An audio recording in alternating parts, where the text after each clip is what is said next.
మరి గతంలో నేను ఎన్నో సార్లు చెప్పా. ఆ సునీల్ కుమార్ అండ్ గ్యాంగ్ నన్ను ఎంత దారుణంగా హింసించారు అన్నది. వేగం అయితే బాగా పుంజుకుంది. ఆ కేసు దర్యాప్తులో వేగం. రెగ్యులర్గా అందరూ ఆ టీవీల్లో చూస్తున్నారు.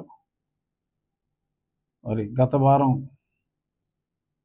ఆయన్ని విజయపాల్ గారిని బెయిల్ ఇవ్వటం కుదరదు అని తిరస్కరించిన తర్వాత మరి ఆయన్ని మరుసటి రోజు రాత్రి 9 గంటలకి అరెస్ట్ చేయటం, ఇదంతా కూడా తదనంతర చర్యలన్నీ కూడా చూసాం.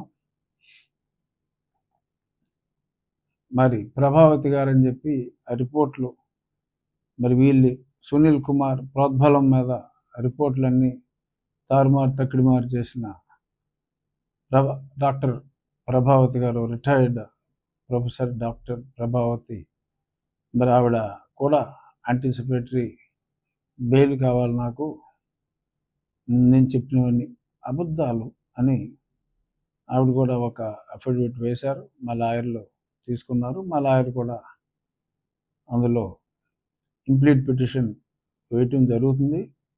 ఖచ్చితంగా నాకైతే మరి ఒకసారి సుప్రీంకోర్టు A4కి బెయిల్ రిజెక్ట్ చేసిన తర్వాత సాధారణంగా చూద్దాం ఏమవుతుందో చూద్దాం. నేను కూడా ఇంప్లీట్ పిటిషన్ అయితే వేస్తున్నా. అక్కడ హాస్పిటల్ జూనియర్ అధికారులు కూడా వారి వాంగ్మూలాన్ని ఇవ్వటం జరిగింది.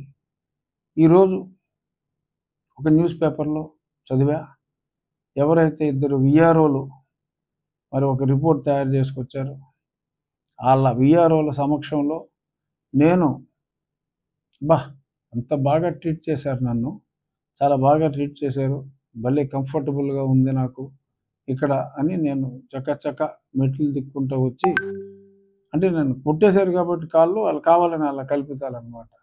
ఆ కింద ఫ్లోర్లోకి వచ్చి నేను నా ఫోన్ ఇదిగోండి సార్, నా ఫోన్ తీసుకోండి, నేను చాలా తప్పు చేశానండి జగన్మోహన్ రెడ్డి గారి విషయంలో, చాలా బాధపడుతున్నానండి అని నేను వాళ్ళకి విన్నవించినట్టుగా, ఇద్దరు విఆర్ఓలు అక్కడ ఉన్నట్టుగా ఈ దగులుబాజీ గారు ఒక లెటర్ తయారు చేసి తీసుకొచ్చి, ఇంతకుముందు ఒకసారి చెప్పాను నేను, అయినా మళ్ళీ చెప్పాల్సి వస్తుంది. అప్పుడు మరి దిలీప్ కుమార్ అనే ఒక డిఎస్పీ వచ్చి సంతకం పెట్టమంటే ఇదంతా ట్రాష్ అని నేను సంతకం పెడితే, వచ్చి అబద్ధం, అసలు నా గదిలోంచి నేను బయటికే వెళ్ళలేదని సంతకం పెడితే బెదిరించాడు.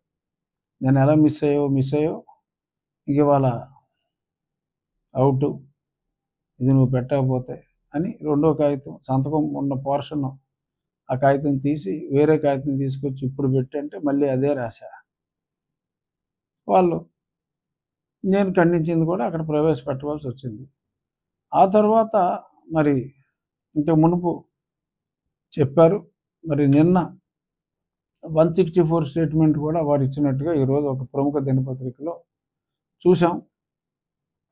అసలు నేను రఘురామకృష్ణరాజునే చూడలేదు, ఆ రోజు అసలు ఈ విజయపాల్ని చూడలేదు, ఆ టెలిఫోన్ సంగతి నాకు తెలియదు. అసలు యాక్చువల్గా టెలిఫోన్ ఈ బండోడు పాలు అక్కడే తీసేసుకున్నాడు, అక్కడ నా ఇంటి దగ్గరే రావటం అలా మీద పడి లాగేసాడు ఫోన్.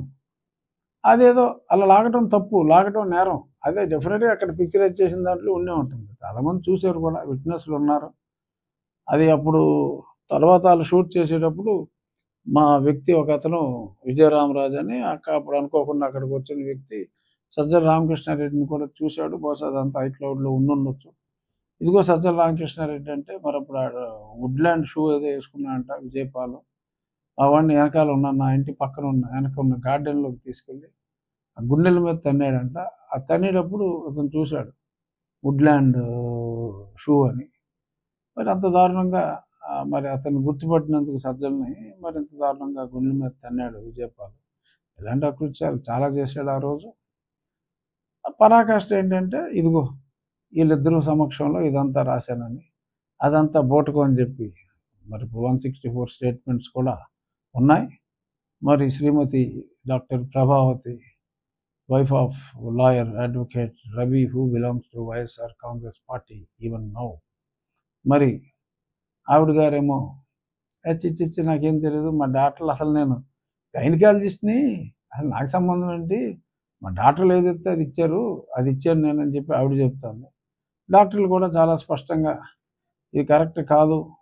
నువ్వు ఉన్నది ఉన్నట్టుగానే చెప్పావంటే మమ్మల్ని మార్చేసి వేరే వాళ్ళతోటి సంతకాలు తీసుకుందని చెప్పి వాళ్ళు చెప్పారు. ఇదంతా పేపర్‌లోనే వచ్చింది. సో, మరి మరి ఆవిడ మరేం ప్రయత్నం, ఏం చేసినప్పటికీ కూడా ఇలా ఆల్రెడీ వాంగ్మూలాలున్నాయి. అబ్బెబ్బే! నాకేం తెలీదంటుంది కాబట్టి విచారణ తప్పదనే నేను భావిస్తున్నాను. మరి శ్రీమతి ప్రభావతి గారు వరకనైనా వాళ్ళ ప్రభావాలకు లోనవ్వటం తగ్గించుకుంటారా? లేక ఆవిడకి కూడా మెమరీ లాస్ వస్తుందా? తెలీదు. మరి భగవంతుడు వీరిద్దరికీ మెమరీ లాస్ లేకుండా ఫుల్ మెమరీ ఇవ్వాలి అని చెప్పి మనస్ఫూర్తిగా కోరుకుంటున్నా.